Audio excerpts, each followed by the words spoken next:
건강을 누리는 길은 결코 멀리 있지 않습니다.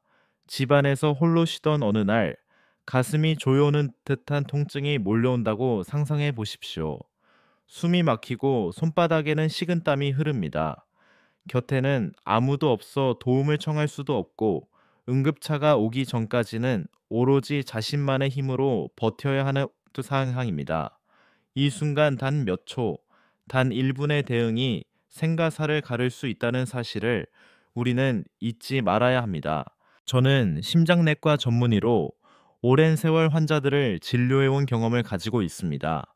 병원 현장에서 목격한 가장 안타까운 순간은 한결같습니다. 조금만 더 빨리, 조금만 더 정확히 대처했더라면 살 수 있었던 환자들이 너무 많았다는 것입니다. 심장마비는 영화에서처럼 갑자기 쓰러지는 모습만 있는 것이 아닙니다. 그것은 미리 속삭이듯 경고를 보내며 조용히 다가옵니다. 그 신호를 알아차리고 행동하는 사람은 살아남지만 그렇지 못한 사람은 소중한 시간을 잃습니다. 심장의 전조 신호는 분명합니다. 첫째, 가슴 중앙이 돌덩이로 눌리는 듯한 압박감이 찾아옵니다. 둘째, 통증이 왼팔이나 어깨, 턱으로 번져갑니다. 특히 왼쪽으로 뻗어나가는 통증은 매우 중요한 경고입니다. 셋째, 이유 없는 극심한 피로와 호흡 곤란이 찾아옵니다. 넷째, 식은땀과 구역질, 어지러움이 동반되기도 합니다. 마지막으로 가만히 떠 있어도 언덕을 오르는 것처럼 숨이 차고 답답함이 느껴집니다. 이런 신호를 무심히 넘기면 치명적 결과로 이어집니다. 실제로 제가 만난 한 74세 환자는 처음엔 단순한 소화불량이라 생각했습니다. 그러나 곧 식은땀이 흐르고 호흡이 가빠지면서 심상치 않음을 깨닫고 강의에서 배운 대로 즉시 행동했습니다. 그 빠른 판단이 결국 생명을 지킨 셈이었습니다. 반대로 증상을 가볍게 넘기고 계속 움직이다 심장 근육이 심하게 손상된 사례도 적지 않습니다. 여기서 중요한 것은 준비된 자만이 살아남는다는 원리입니다. 공자는 생전에 미리 준비하지 않으면 위급할 때 도망치기 바쁘다고 했습니다. 준비란 대단한 것이 아닙니다. 단순히 신호를 기억하고 몇 가지 행동 요령을 몸에 익혀두는 것만으로도 생존 확률은 두세 배 높아집니다. 오늘 말씀드릴 내용은 단순한 의학 이론이 아닙니다. 수십 년 임상 경험 속에서 직접 확인하고 검증한 실질적인 혼자 있을 때 심장마비를 이겨내는 7단계 생존법입니다. 이 방법들은 교과서에 짧게 언급되거나 병원에서 잘 알려주지 않는 부분이 많지만 실제 현장에서는 생명을 지키는 결정적인 역할을 했습니다. 특히 심장질환은 노화와 깊은 연관이 있습니다. 한의학에서는 심장을 군주지관, 준주치간이라 부르며 정신과 생명을 다스리는 중심이라 보았습니다. 노자가 말하길 무엇이든 지나치며 쇠락한다고 했습니다. 음식의 과잉, 스트레스의 과잉, 분노의 과잉은 결국 심장을 압박합니다. 현대의학에서도 과식, 고혈압, 당뇨, 흡연이 심근경색의 주요 원인으로 밝혀졌습니다. 동서양의 지혜가 일치하는 대목입니다.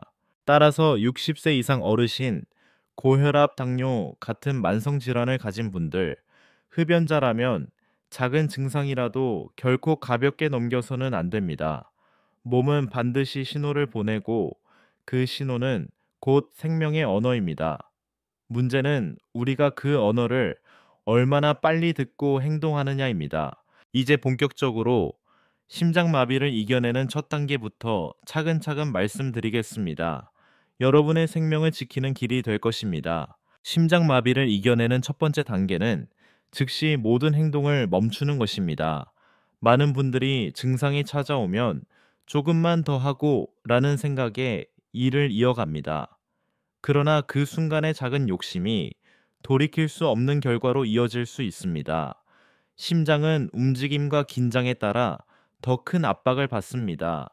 따라서 밭에서 일을 하든 운전 중이든 집안일을 하든 간에 즉시 멈추고 기대어 앉는 것이 가장 중요합니다. 실제 사례를 하나 말씀드리겠습니다. 78세 여성 환자분은 텃밭에서 김을 매던 중 가슴 통증을 느꼈습니다. 하지만 조금만 더 하고 라는 생각으로 일을 계속하다 결국 쓰러졌습니다. 다행히 이웃이 발견해 목숨은 건졌지만 심장 근육의 상당 부분이 손상되었습니다. 반대로 즉시 일을 멈추고 안정된 자세를 취한 환자들은 손상 범위를 크게 줄일 수 있었습니다. 멈추는 것, 그 단순한 행동이 생사의 갈림길이 됩니다. 두 번째 단계는 아스피린을 씹어 먹는 것입니다. 아스피린은 단순한 소염제가 아닙니다. 혈전이 커지는 것을 막아 심근 손상을 줄여주는 강력한 응급약입니다. 중요한 점은 반드시 씹어서 삼켜야 한다는 것입니다. 그대로 삼키면 위에서 녹는데 시간이 걸리지만 씹으면 구강 점막을 통해 흡수되어 효과가 5배 빨라집니다. 저는 72세 남성 환자의 사례를 잊지 못합니다. 그는 평소 가방에 아스피린을 챙겨 다녔습니다. 어느 날 버스 안에서 가슴 통증이 찾아왔을 때 곧바로 아스피린을 꺼내 씹었습니다. 그 결과 검사에서 심장 근육 손상이 40% 이상 줄어든 것이 확인되었습니다. 한 알의 아스피린이 그의 심장을 지켜낸 것입니다. 만약 아스피린 알레르기가 있다면 이 단계는 건너뛰고 바로 다음 단계로 넘어가야 합니다. 세 번째 단계는 무조건 119에 먼저 신고하는 것입니다. 많은 분들이 먼저 가족에게 연락해야 한다고 생각합니다. 그러나 심장마비는 1분이 생사를 가르는 응급 상황입니다. 반드시 119가 우선입니다. 신고할 때는 심장마비 의심 환자입니다. 라고 명확히 말하고 주소는 최대한 구체적으로 알려야 합니다. 아파트라면 동호수까지, 단독주택이라면 근처 큰 건물이나 표지판을 함께 말해야 합니다. 실제로 76세 여성 환자가 아파트 이름만 말해 입구 신고를 했습니다. 그러나 같은 이름의 아파트가 여러 곳 있었고 구급대가 도착하는데 10분이나 지체되었습니다. 심장마비 환자에게 10분은 치명적입니다. 반대로 정확한 위치를 알려준 환자는 골든타임 안에 구조를 받을 수 있었습니다. 여기까지가 첫 세 단계입니다. 즉시 행동 멈추기, 아스피린 씹어 삼키기, 119 신고하기, 이 세 가지만 정확히 지켜도 생존 확률은 크게 높아집니다. 한의학에서는 동제, 순신, 움직이면은 심장을 손상한다는 말이 있습니다. 몸이 견고할 때는 멈추고 호흡을 고르며 마음을 안정시키라는 가르침입니다. 현대의학 역시 같은 진리를 강조합니다. 위급 상황에서 먼저 해야 할 것은 움직임의 중지, 응급약 복용, 그리고 구조 요청입니다. 이 간단한 세 가지가 생명을 이어주는 첫 다리입니다. 그러나 아직 중요한 단계들이 남아 있습니다. 다음 단계는 구급대가 현장에 도착했을 때 골든타임을 살릴 수 있는 핵심 행동입니다. 많은 분들이 놓치지만 실제로는 생존 확률을 높이는 결정적인 비밀이 됩니다. 네 번째 단계는 현관문을 열어두고 디지털 도어락 비밀번호를 메모에 붙여두는 것입니다. 이 단계는 의외로 많은 분들이 간과하지만 실제 현장에서 생존율을 크게 좌우하는 행동입니다. 신고는 했지만 문이 잠겨 있어 구급대가 강제로 문을 열느라 소중한 시간을 허비하는 경우가 적지 않습니다. 몇 분의 지체가 결국 생사를 갈라놓습니다. 실제 사례를 말씀드리겠습니다. 경기도 분당에 사는 81세 남성 환자는 갑작스러운 흉통이 찾아왔을 때 제가 강의에서 강조했던 대로 현관문을 열어두고 도어락 비밀번호를 종이에 적어 문 앞에 붙여두었습니다.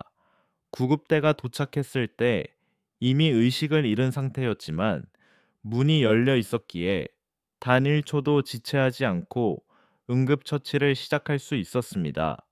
결국 그의 생명은 지켜졌습니다. 반대로 문이 잠겨 있었던 환자의 경우 구조대가 쇠지뢰로 문을 부수는 사이 골든타임을 놓쳐다버린 안타까운 사례를 수없이 보았습니다. 많은 분들이 이렇게 묻습니다. 혹시 그 짧은 순간 도둑이 들어오면 어쩌나요? 물론 걱정이 될 수 있습니다. 그러나 확률적으로 볼 때 몇 분 사이 도둑이 들어올 가능성보다 문이 잠겨 있어 응급 조치가 늦어지는 위험이 훨씬 큽니다. 실제 연구 결과에서도 현관문을 열어두는 단순한 행동 하나만으로 심장마비 환자의 생존율이 23% 이상 높아진다고 보고되었습니다.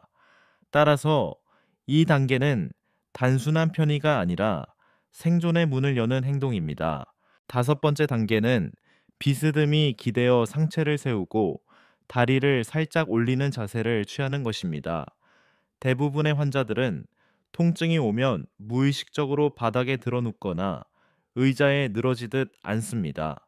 그러나 똑바로 누우면 심장에 더 큰 압박이 가해지고 호흡이 더욱 힘들어질 수 있습니다. 반대로 상체를 약 45도 세워 기대고 다리를 조금 높이면 혈액이 심장으로 원활히 돌아가면서 심장 부담이 줄고 호흡도 한결 편안해집니다. 부천에 사는 79세 여성 환자는 갑작스러운 흉통이 찾아왔을 때 소파에 반쯤 기대어 다리를 약간 올려두었습니다. 구급대가 도착했을 때 담당 의사는 이 자세 하나가 심장을 살려뒀다라고 평가했습니다. 실제 연구에서도 심장마비 환자의 80% 이상이 똑바로 눕는 것보다 반쯤 기대는 자세에서 통증이 완화되고 생존율이 높아졌다고 보고되었습니다. 여기서 중요한 포인트는 편해 보이는 자세가 반드시 안전한 자세는 아니다라는 사실입니다. 눕는 순간 심장은 더 큰 압박을 받고 호흡은 더 힘들어집니다. 그러므로 상체를 세워 기댄 자세가 훨씬 안전합니다. 동양의학에서는 심장을 군주의 자리라 하여 피가 원활히 돌고 호흡이 안정될 때 정신도 지켜진다고 보았습니다. 노자는 몸을 바르게 세우면 기가 고르게 흐른다고 했습니다. 반쯤 기대어 다리를 올리는 자세는 바로 그 원리를 응급 상황에 적용하는 방법이라 할 수 있습니다. 이처럼 네 번째와 다섯 번째 단계는 단순한 행동 같지만 실제로는 생존의 열쇠가 됩니다. 현관문을 열어 구조대가 즉시 접근할 수 있도록 하고 몸의 자세를 조정해 심장의 부담을 최소화하는 것. 이 두 단계만 잘 지켜도 구조대가 도착했을 때의 상황은 완전히 달라집니다. 여러분, 지금까지 다섯 번째 단계까지 함께 살펴보았습니다. 즉시 멈추기, 아스피린 씻기, 119 신고하기, 현관문 열기, 그리고 비스듬히 기대어 다리 올리기. 여기까지 실천한다면 이미 생존 확률은 두세 배나 높아졌다고 말씀드릴 수 있습니다. 하지만 아직 끝이 아닙니다. 여섯 번째와 일곱 번째 단계야말로 수많은 현장에서 제가 깨달은 가장 중요한 방법이며 심지어 많은 의사들조차 잘 모르는 비밀 같은 응급 생존법입니다. 이제 그 방법을 이어서 말씀드리겠습니다. 여섯 번째 단계는 가까운 가족이나 이웃에게 짧은 문자로 상황을 알리는 것입니다. 많은 분들이 가슴 통증이 오면 가족에게 전화를 걸어 장황하게 설명하려 합니다. 그러나 이 과정에서 불필요한 대화가 길어지고 숨이 차면서 심장에 더 큰 부담을 주게 됩니다. 실제로 전화를 하다가 갑자기 호흡곤란이 심해지고 의식을 잃는 경우를 여러 번 보았습니다. 반대로 문자 메시지는 짧고 명확하며 환자 스스로 에너지를 덜 소모합니다. 예를 들어 가슴 아픔, 119 부름, 현관문 열었음, 단 세 줄이면 가족은 즉시 상황을 이해하고 구조대 도착 전까지 대비할 수 있습니다. 서울 송파구에 사는 75세 여성 환자는 이렇게 짧은 문자를 보냈고 불필요한 통화 시간을 줄여 심장 부담을 피할 수 있었습니다. 담당 의사는 그 짧은 문자 하나가 생명을 지켰다고 평가했습니다. 오늘날 스마트폰에는 긴급 SOS 기능이 있습니다. 전원 버튼을 몇 번 누르는 것만으로 자동으로 위치와 함께 긴급 메시지를 전송할 수 있습니다. 미리 이 기능을 설정해 두는 것은 생존 확률을 높이는 중요한 습관입니다. 한 연구에서도 응급 상황 시 문자나 SOS 기능을 활용한 환자는 단순히 기다린 환자보다 구조대의 도착 시간이 평균 4분이나 빨랐다고 합니다. 일곱 번째 단계는 호흡을 안정시키는 것입니다.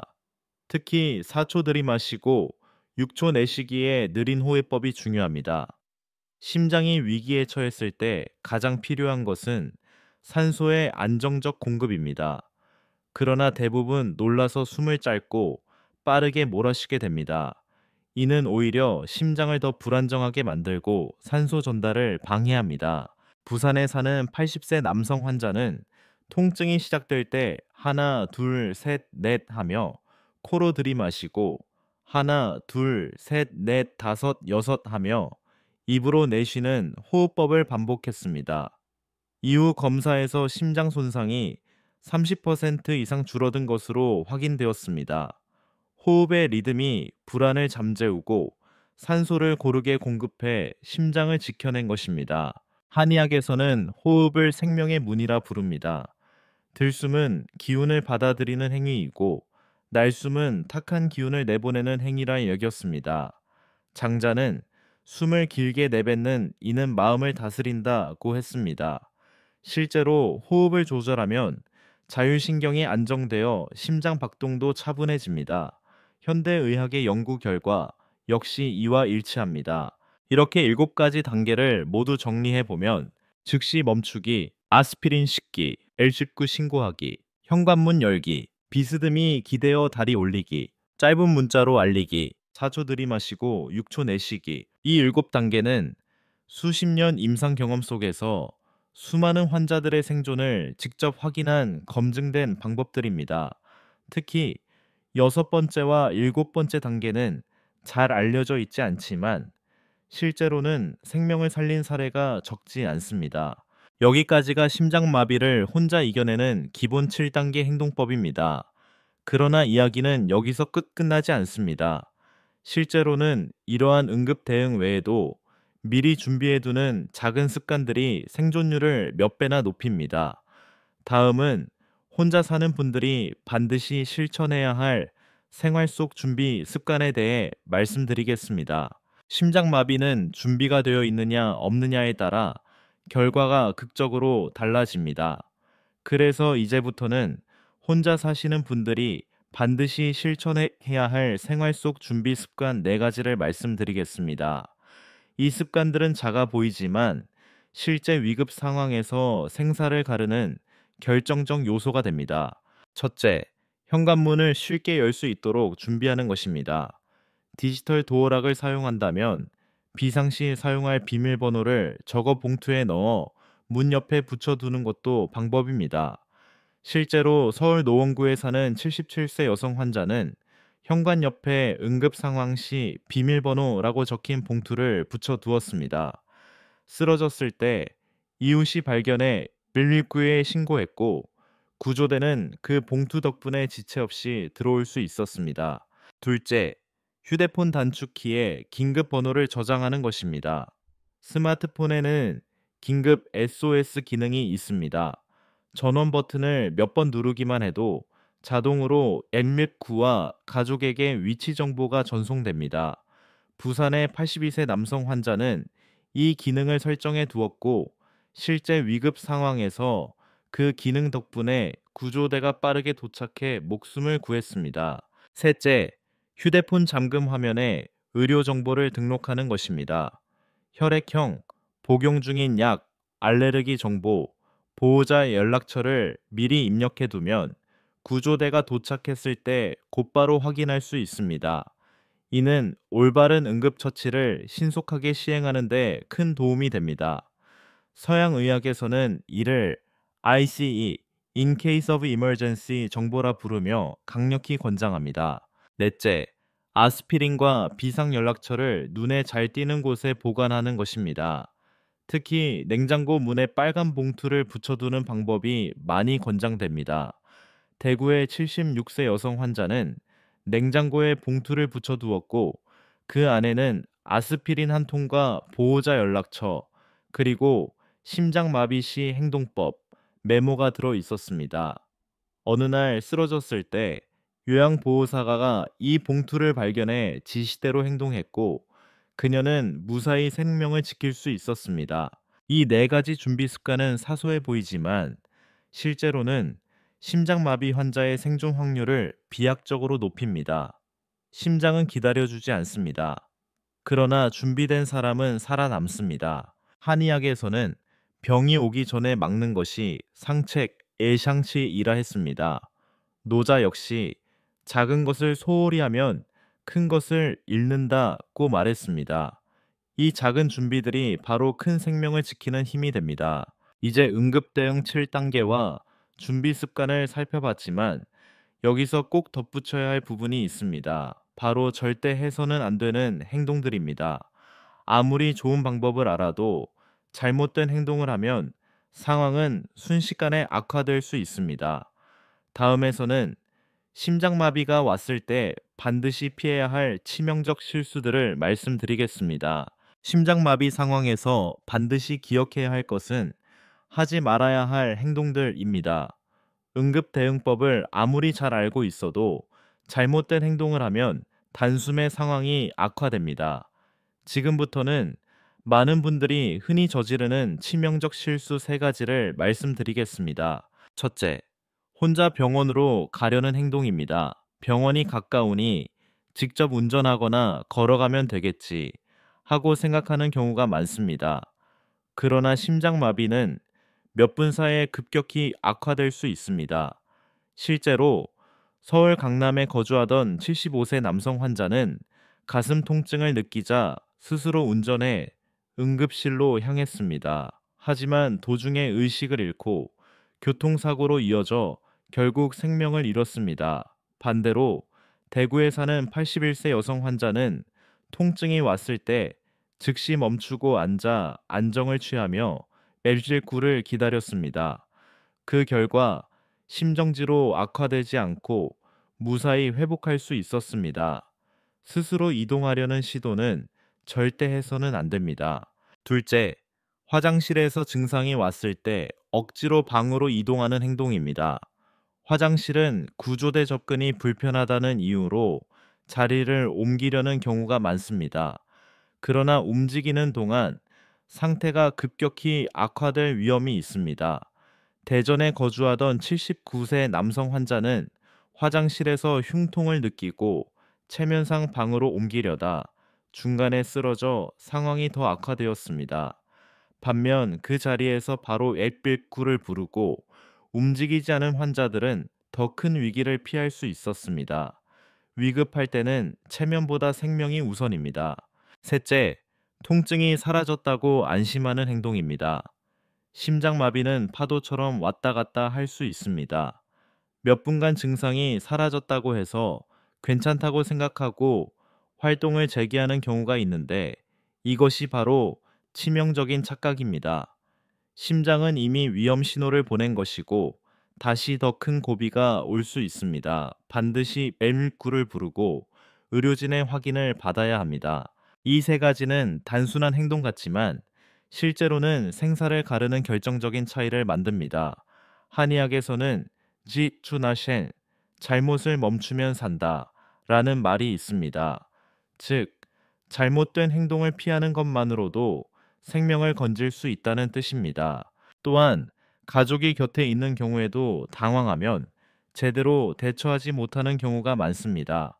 따라서 가족과 함께 미리 역할을 나누고 연습하는 것이 필요합니다.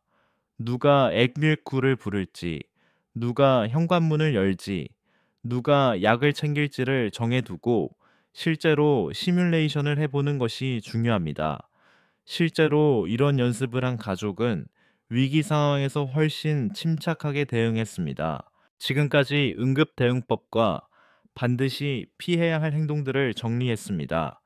이제 다음 단계에서는 심장마비 전조 증상을 다시 한번 정리하고 가족과 함께 실천해야 할 준비 습관을 구체적으로 말씀드리겠습니다. 이제 심장마비의 전조 증상을 다시 한번 정리해 보겠습니다. 심장은 결코 갑자기 멈추지 않습니다. 반드시 작은 신호를 보내며 다가옵니다. 첫째, 가슴 중앙이 돌덩이에 눌리는 듯한 압박감. 둘째, 왼쪽 팔력계턱으로 번져가는 통증. 셋째, 이유 없는 극심한 피로와 숨참. 넷째, 식은땀 구역질 어지러움. 다섯째, 가만히 있어도 언덕을 오르는 듯 숨이 가빠짐. 이 5가지 중 하나라도 나타난다면 결코 가볍게 넘겨서는 안 됩니다. 특히 만성 질환을 가진 어르신이나 흡연자는 더욱 그렇습니다.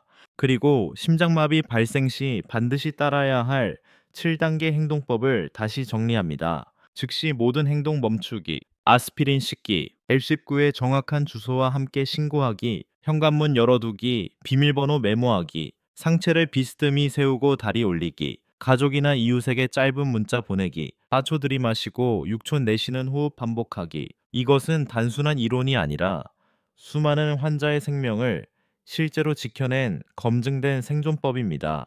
하지만 여기서 멈추지 말고 가족과 함께 실천해야 할 준비 습관을 생활 속에 녹여야 합니다.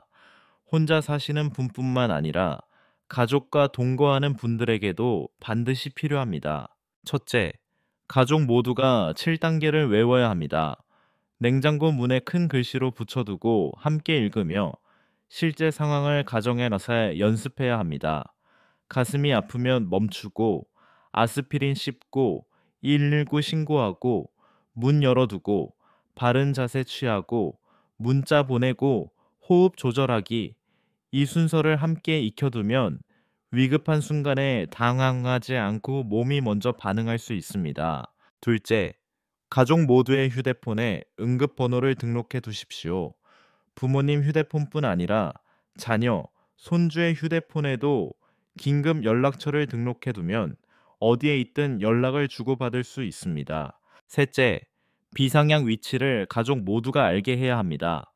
아스피린을 어디에 두었는지, 지갑 속에 비상용을 챙겼는지, 냉장고 봉투 안에 있는지 가족 모두가 알아야 합니다. 넷째, 정기적으로 가족 점검 시간을 갖는 것이 필요합니다.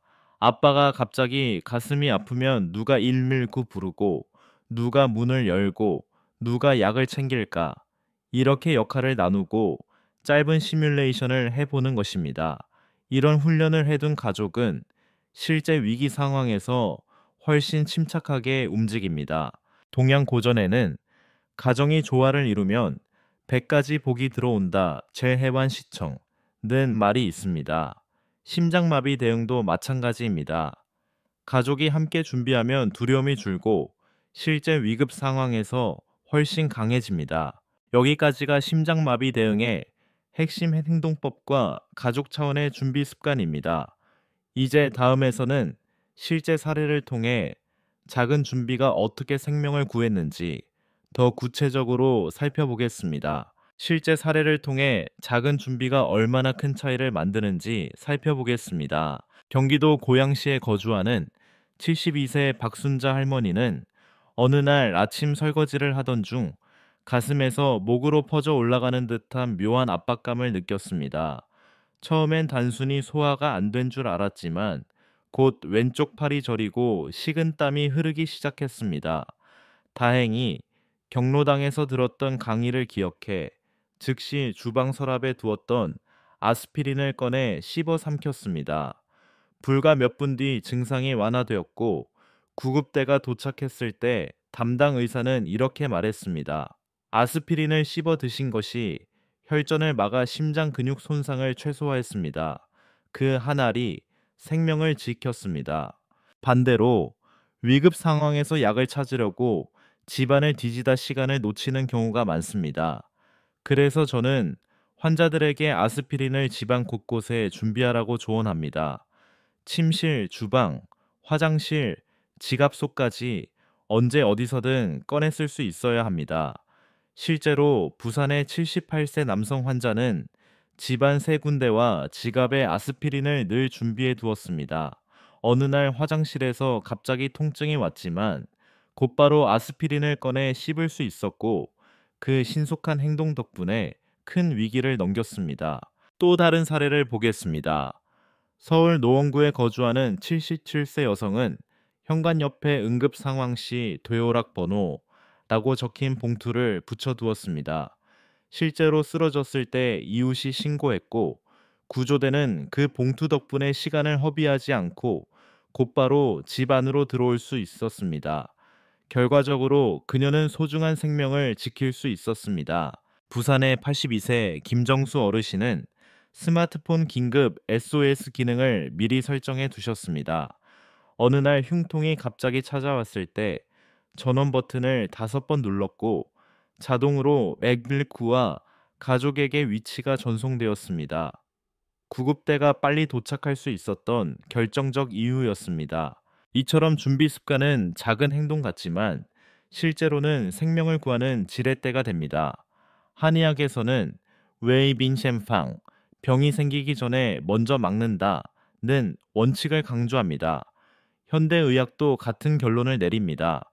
작은 준비 하나가 응급 상황에서 돌이킬 수 없는 결과를 막는 것입니다.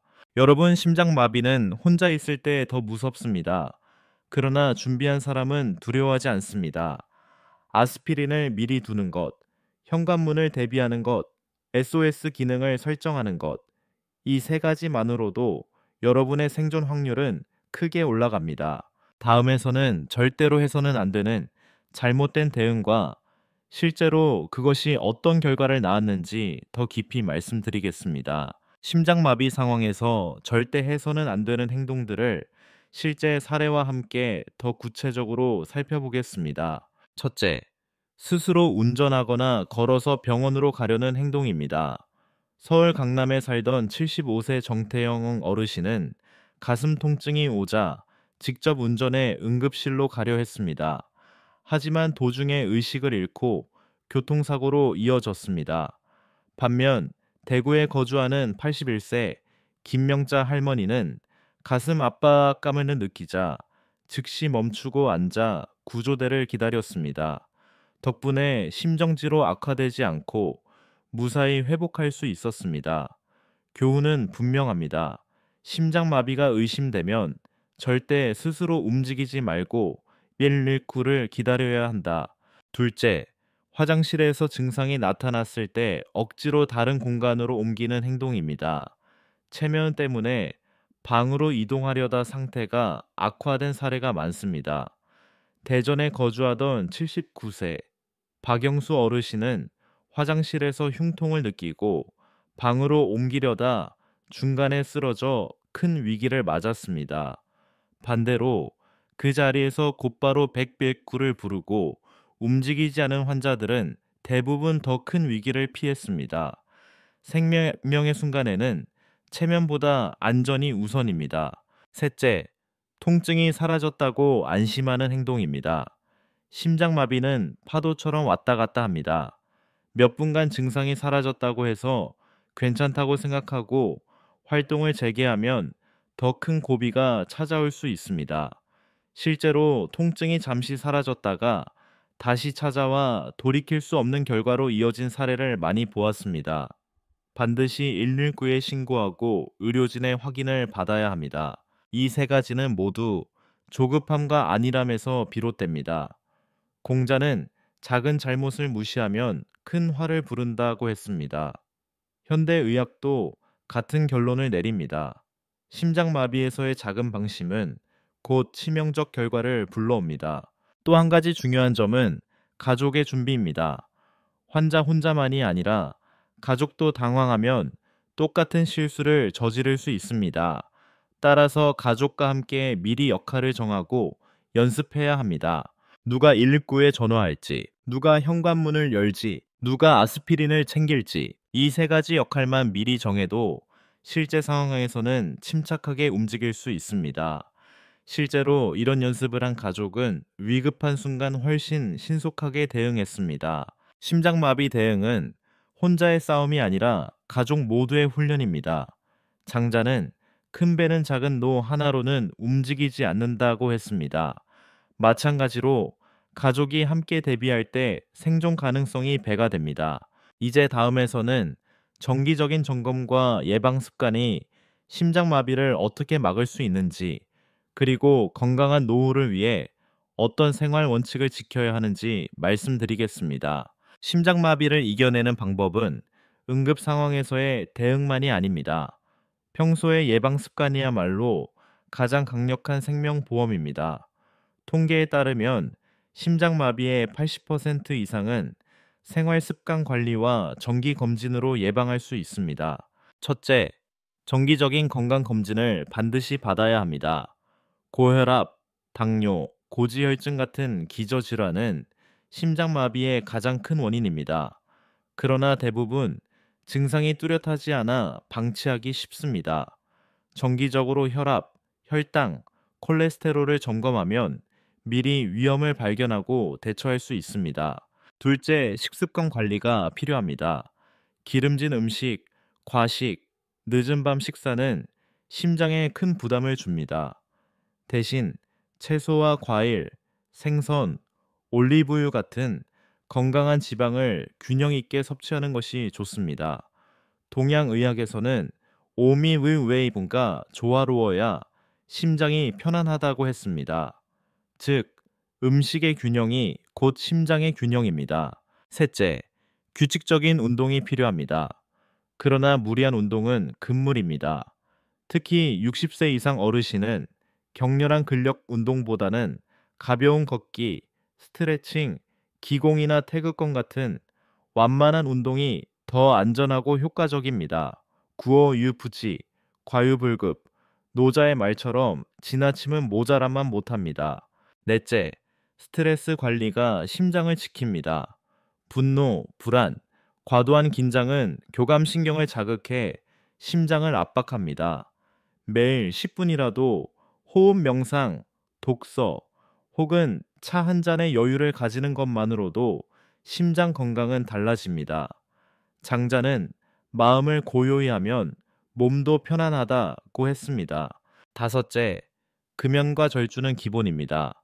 흡연은 혈관을 수축시키고 혈전을 쉽게 만들어 심장마비 위험을 높입니다. 술 역시 심장을 과도하게 자극합니다. 나이가 들수록 절대 양을 줄이고 가능한 한 끊는 것이 가장 현명한 선택입니다. 이 모든 것은 특별한 것이 아닙니다. 작은 습관의 차이가 생명과 직결됩니다. 냉장고에 메모 하나 붙이는 것, 아스피린 한 통을 집안에 두는 것, 가족과 함께 7단계를 연습하는 것, 이 단순한 준비와 습관이 생사를 가르는 순간에 결정적인 힘을 발휘합니다. 여러분은 혼자가 아닙니다. 심장마비는 고독처럼 찾아오지만 오늘 말씀드린 7단계 행동법과 생활 습관을 실천한다면 혼자일 때도 대응할 수 있는 힘을 갖게 됩니다. 더 나아가 가족과 이웃과 함께 이 지혜를 나눈다면 여러분의 작은 준비가 누군가의 생명을 구하는 큰 선물이 될 수 있습니다. 마지막으로 부탁드립니다. 지금 이 순간 구독과 좋아요, 알림 설정을 눌러 두십시오. 그것은 단순한 클릭이 아니라 여러분과 가족의 생명을 지키는 지식이 꾸준히 전달되는 통로가 됩니다. 여기까지가 오늘 말씀드린 심장마비 생존법과 예방 습관의 핵심입니다. 이제 다음에서는 실제로 가족과 함께 이 지혜를 공유하고 연습하는 구체적인 방법, 그리고 이를 통해 어떻게 불안 대신 평안을 얻을 수 있는지 말씀드리겠습니다. 심장마비 대응법은 개인의 준비에만 머물러서는 충분하지 않습니다. 가족과 함께 실천하고 공유해야 진짜 힘을 발휘합니다. 위기 상황은 혼자 맞이할 수도 있지만 가족이 곁에 있을 때도 당황하면 올바르게 대응하지 못하는 경우가 많습니다. 그래서 미리 함께 준비하는 것이 중요합니다. 첫째, 가족 모두가 심장마비 7단계를 외워야 합니다. 냉장고 문에 크게 적어 붙여두고 식탁에 모여 실제 상황을 가정해 순서를 소리내어 연습해 보십시오. 가슴 아프면 멈추기, 아스피린 씻기, 119 신고하기, 현관문 열기, 비스듬히 눕기, 문자 보내기, 4초 들이마시고 6초 내쉬기. 이 단순한 문장을 반복하는 것만으로도 가족의 몸이 위기 순간 자동으로 반응하게 됩니다. 둘째, 응급 번호를 가족 모두의 휴대폰에 저장해야 합니다. 부모님만이 아니라 자녀, 손주들의 휴대폰에도 저장해 두면 언제 어디서든 서로 연결될 수 있습니다. 또한 긴급 SOS 기능을 가족 모두가 설정해 두는 것이 안전합니다. 셋째, 비상약 위치를 공유해야 합니다. 아스피린을 어디에 두었는지 가족 누구나 알아야 합니다. 가장 눈에 잘 띄는 곳, 냉장고, 현관 근처, 침실 머리맡에 두고 연락처 메모와 함께 보관하십시오. 이렇게 하면 누구라도 곧바로 약을 꺼내 환자에게 줄 수 있습니다. 넷째, 가족 시뮬레이션 훈련을 정기적으로 해야 합니다. 예를 들어, 아버지가 갑자기 흉통을 호소하면 누가 N119를 부르고, 누가 현관문을 열고, 누가 아스피린을 가져올지를 실제로 역할을 나눠 행동해 보는 것입니다. 이러한 연습을 한 가족은 실제 상황에서 훨씬 침착하게 움직입니다. 이 과정을 통해 가족은 불안을 줄이고 평안을 얻습니다. 공자는 가정이 바로 서면 나라가 안정된다고 했습니다. 가정에서부터 서로를 지킬 준비가 되어 있다면 어떤 위기에도 흔들리지 않는 힘을 가지게 됩니다. 또한 이 지혜는 가족을 넘어 이웃과도 나눌 수 있습니다.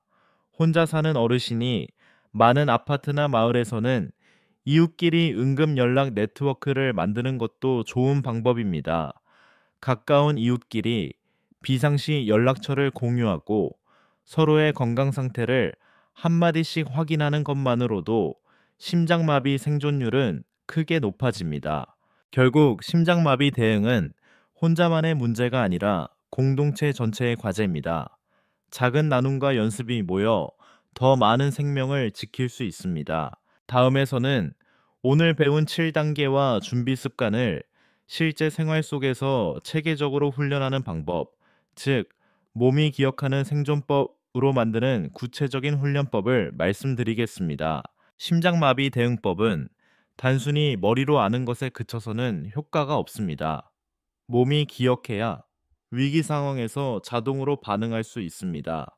그래서 생활 속에서 꾸준히 훈련하는 것이 필요합니다. 첫째, 모의 훈련을 정기적으로 하십시오. 가족과 함께 심장마비 상황을 가정하고 역할을 나누어 실행해 보는 것입니다. 누가 119에 전화할지, 누가 문을 열지, 누가 아스피린을 챙길지를 실제처럼 행동해 보십시오. 몇 차례만 반복해도 위기 상황에서 당황하지 않고 빠르게 대응할 수 있습니다. 둘째, 7단계 행동법을 카드로 만들어 눈에 잘 띄는 곳에 붙여두기입니다. 냉장고, 현관문, 거실 벽 등에 간단히 적어두면 위급할 때 본인이나 가족이 바로 확인할 수 있습니다. 실제로 이런 카드 한 장이 위기 순간에 생명을 살린 사례가 있습니다. 셋째, 호흡법 훈련을 매일 실천해 보십시오. 하루 5분만이라도 4초 들이마시고 6초 내쉬는 호흡을 반복하면 위급할 때 몸이 자동으로 이 호흡을 기억해냅니다. 이는 단순한 긴급 대응뿐만 아니라 평소 스트레스 완화와 심장 건강에도 도움이 됩니다. 넷째, 비상약 점검일을 정해 두십시오.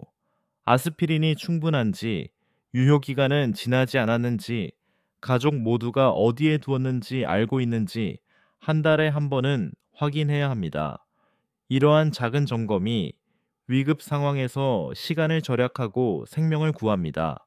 다섯째, 생활 습관 속에서 예방을 실천하십시오. 건강한 식습관, 규칙적인 가벼운 운동, 정기 검진은 응급 상황 자체를 줄여줍니다. 공자는 작은 습관이 큰 운명을 바꾼다고 했습니다. 하루하루의 선택이 심장 건강을 지켜주는 것입니다. 훈련을 생활화하면 위급할 때 몸이 먼저 움직입니다. 생각할 겨를도 없이 손이 아스피린을 찾고 가족이 자동으로 N119에 전화하며 문이 열리고 환자는 호흡을 조절하게 됩니다. 이것이 바로 몸이 기억하는 생존법입니다. 현대의학에서도 위급 상황 훈련을 반복한 사람과 그렇지 않은 사람의 생존율 차이가 크게 난다고 보고합니다. 반복 훈련이 뇌와 신체에 깊이 각인되어 반사적으로 행동을 이끌어내기 때문입니다. 이제 마지막으로 오늘까지 말씀드린 모든 내용을 한눈에 정리하고 마무리하면서 여러분이 곧바로 실천할 수 있는 생활 지침으로 드리겠습니다. 이제까지 말씀드린 내용을 한눈에 정리해 보겠습니다. 먼저 심장마비의 전조 증상입니다. 가슴 중앙의 압박감, 왼쪽 팔어깨턱으로 번지는 통증, 이유 없는 피로와 숨참, 식은땀, 구역질, 어지러움, 가만히 있어도 숨이 차고 답답함. 이 중 하나라도 나타나면 절대 가볍게 넘겨서는 안 됩니다. 다음은 7단계 생존 행동법입니다. 즉시 멈추기, 아스피린 씻기, 119 신고하기, 현관문 열기, 상체 세우고 다리 올리기, 짧은 문자로 알리기, 4초 들이마시고 6초 내쉬기, 그리고 혼자 사는 분들을 위한 4가지 준비 습관입니다. 현관문 대비, 비밀번호 메모, 열어두기, 휴대폰 SOS 기능, 단축번호 저장, 잠금 화면에 의료 정보 등록, 아스피린과 연락처를 눈에 띄는 곳에 보관. 또한 절대 해서는 안 될 행동들을 반드시 기억해야 합니다. 혼자 병원 가려 하지 말 것, 화장실에서 다른 방으로 억지 이동하지 말 것, 통증이 잠시 사라졌다고 안심하지 말 것. 마지막으로 가족과 공동체의 준비가 필요합니다. 가족 모두 7단계를 외우고 연습하기, 응급번호 공유하기, 비상약 위치 알리기, 역할 분담 시뮬레이션 해보기, 이웃과 응급 연락 네트워크 만들기. 여러분, 이 모든 내용은 결코 거창한 것이 아닙니다. 냉장고에 메모 하나 붙이는 것, 아스피린을 집안 곳곳에 두는 것, 가족과 함께 한번 연습하는 것, 이 작은 준비가 언젠가 여러분의 생명을 구하고 사랑하는 가족을 지키는 큰 힘이 됩니다. 한의학에서는 병은 오기 전에 막는 것이 최선이라 했고, 현대의학은 예방이 최고의 치료라고 말합니다. 동서양의 지혜가 만나는 곳에 바로 오늘 말씀드린 생존법과 습관이 있습니다. 이제 여러분께서 해야 할 일은 단 하나입니다. 오늘 들은 내용을 바로 생활 속에 옮기는 것입니다. 지금 아스피린을 집안 여러 곳에 두고 가족과 함께 7단계를 소리내어 읽고 휴대폰 긴급 SOS 기능을 점검해 보십시오. 준비하는 순간 이미 생존 확률은 올라갑니다. 마지막 파트에서는 오늘의 내용을 짧게 요약해 바로 실천할 수 있는 하루 루틴으로 정리해 드리겠습니다. 오늘까지 말씀드린 심장마비 생존법과 준비 습관을 실천 가능한 하루 루틴으로 정리해 드리겠습니다. 아침에 일어나면 먼저 심장의 신호를 체크하십시오. 특별한 이유 없이 피곤하거나 숨이 차거나 왼쪽 팔 어깨에 통증이 느껴진다면 즉시 기록해두고 필요시 진료를 받으셔야 합니다. 식사할 때는 과식을 피하고 균형 잡힌 음식을 선택하십시오. 채소, 과일, 생선, 좋은 기름은 늘 곁에 두고 기름진 음식과 지나친 소금, 술, 담배는 멀리해야 합니다. 작은 식습관이 심장의 운명을 바꿉니다. 낮에는 가벼운 운동과 호흡 훈련을 포함시키십시오. 30분 정도의 산책, 스트레칭, 기공 동작은 심장과 혈관을 부드럽게 유지합니다. 중간중간 4초 들이마시고 6초 내쉬기, 호흡을 반복하면 몸과 마음이 함께 안정됩니다. 저녁에는 준비물을 점검하십시오. 현관문 비상 메모, 아스피린 위치, 휴대폰 SOS 기능, 잠금 화면, 의료 정보, 이 4가지는 매일 눈으로 확인하는 습관을 들여야 합니다. 가족과 함께 저녁 식탁에서 짧은 시뮬레이션을 해보는 것도 좋습니다. 아빠가 가슴이 아프면 누가 119, 누가 약, 누가 문 열기, 이 질문만 주고받아도 몸이 기억합니다. 잠들기 전에는 하루를 돌아보며 마음을 안정시키십시오. 분노와 불안은 심장을 무겁게 하지만 감사와 평안은 심장을 가볍게 합니다. 노자는 고요함이 모든 움직임의 근본이다 라고 했습니다. 하루를 평온히 마무리하는 습관이 심장의 가장 큰 휴식입니다. 이처럼 아침, 낮, 저녁으로 작은 루틴을 실천하면 위급 상황에서 생존 확률은 크게 높아지고 평소 건강도 탄탄히 지켜집니다. 여러분, 심장마비는 예고 없이 찾아옵니다. 그러나 준비된 사람에게는 더 이상 두려운 적이 아닙니다. 오늘의 말씀을 실천하면 여러분은 스스로의 생명을 지킬 수 있을 뿐 아니라 가족과 이웃의 생명까지 지킬 수 있는 든든한 힘을 얻게 됩니다. 이제 마지막 파트에서는 전체 강연을 요약하며 실천을 다짐하는 결론을 드리겠습니다. 오늘 말씀드린 모든 내용을 마지막으로 정리하며 결론을 맺겠습니다. 심장마비는 언제, 누구에게나 찾아올 수 있는 위기입니다. 하지만 예고 없이 찾아오더라도 미리 준비한 사람은 살아남습니다. 준비 없는 두려움은 공포를 낳지만 준비된 지혜는 생명을 지킵니다. 첫째, 전조 증상을 알아차리기. 가슴 압박감, 왼쪽 팔로 뻗는 통증, 이유 없는 피로, 식은땀과 어지러움, 숨이 가빠지는 느낌. 이 중 하나라도 나타나면 즉시 경고로 받아들여야 합니다. 둘째, 7단계 행동법을 실천하기. 모든 행동 멈추기, 아스피린 씻기, L19 신고하기, 현관문 열어두기, 상체 세우고 다리 올리기, 문자로 알리기, 4초 들이마시고 6초 내쉬기. 셋째, 혼자 사는 분들을 위한 4가지 준비 습관. 현관문 대비, 휴대폰 SOS 기능 설정, 잠금 화면 의료 정보 등록, 아스피린과 연락처를 눈에 띄는 곳에 두기. 넷째, 절대 해서는 안 되는 행동들. 혼자 병원 가기, 화장실에서 억지 이동하기, 통증 사라졌다고 안심하기. 이 3가지는 반드시 피해야 합니다. 다섯째, 가족과 함께 준비하기. 7단계를 외우고 역할을 나누고 시뮬레이션을 정기적으로 해보십시오. 작은 연습이 실제 상황에서 생명을 지킵니다. 마지막으로 예방 습관입니다. 정기 검진, 균형 잡힌 식사, 가벼운 운동, 스트레스 관리, 금연과 절주, 이 5가지가 심장을 젊게 유지하는 핵심입니다. 한의학에서는 외유초모, 비가 오기 전에 지붕을 고친다 라고 했습니다. 서양의학에서도 같은 맥락으로 예방을 최고의 치료라 부릅니다. 결국 동서양의 지혜는 하나의 결론에 이릅니다. 미리 준비한 사람만이 위기를 이긴다. 이제 여러분이 해야 할 일은 단 하나입니다. 오늘 배운 내용을 머리에만 두지 말고 생활 속에서 곧바로 실천하는 것입니다. 아스피린을 눈에 보이는 곳에 두고 휴대폰 SOS 기능을 점검하며 가족과 함께 7단계를 소리내어 읽어보십시오. 이 작은 실천이 여러분과 가족의 생명을 지킬 것입니다. 여러분, 심장은 단 한 번뿐입니다. 그리고 그 심장은 여러분의 생명뿐 아니라 가족의 웃음, 사랑, 미래를 담고 있습니다. 그러니 오늘부터 바로 준비하십시오.